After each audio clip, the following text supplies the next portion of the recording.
Bonjour my friends, I'm Frankie and welcome to Club Foodie. Summer. Yes! I love summer. I love the weather. I love to be outside. I love my open-toed sandals. I know, I keep saying that, but I do love them.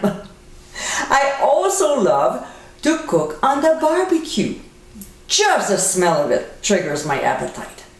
There's one grilled food that I really enjoy, and we have them quite often. It's burgers. In today's episode, I'll show you how to make my Mexican burgers. The mix of ingredients in the patties make this burger quite different from your regular everyday burger. It's not overly hot or spicy, but has a bite to it. Don't worry, it's good for you. So my friends, let's get cooking. In a large bowl, we'll combine ground beef, panko, red onions, pickled jalapeno peppers, which by the way you can easily make at home by clicking on the top right corner of your screen to get the recipe. Then we'll also add chipotle puree, chopped cilantro, cumin, of course, freshly ground black pepper, and half a cup of grated cheese. With clean hands, obviously, we'll mix until everything is well blended. Next, we'll divide it into 4 equal portions and then form them into patties. You can see here that I'm using my burger press, which makes this task much easier and much faster than doing it by hand. There. We'll place them on a plate, cover with plastic wrap, and transfer them to the fridge for 1 hour and up to 3 hours. Now, if you want the stuffed version of it, we'll blend all the ingredients except the cheese.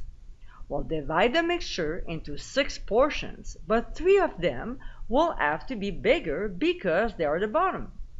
So when we're done forming those 3, we'll put 2 tablespoons of cheese per patty in the center.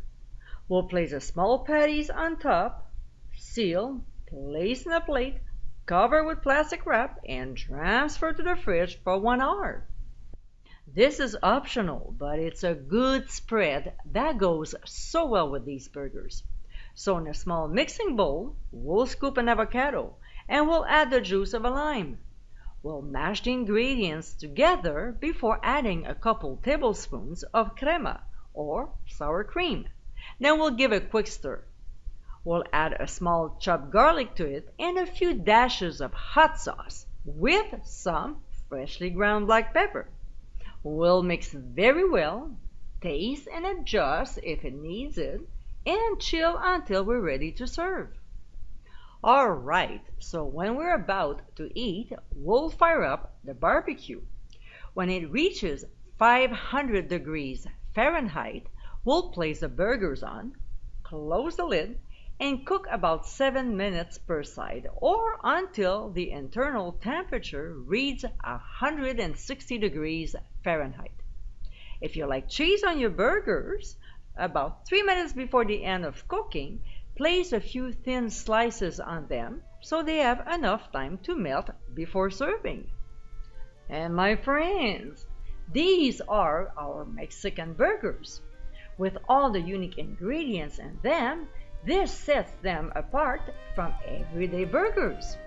It's not overly spicy, but it sure has a bite to it. With the avocado spread, this is an awesome burger that you would be proud to serve at your next backyard party. I hope you give it a try soon, and be sure to visit clubfoodie.com for ingredient amounts and more info. Until next time, my friends, bon appétit!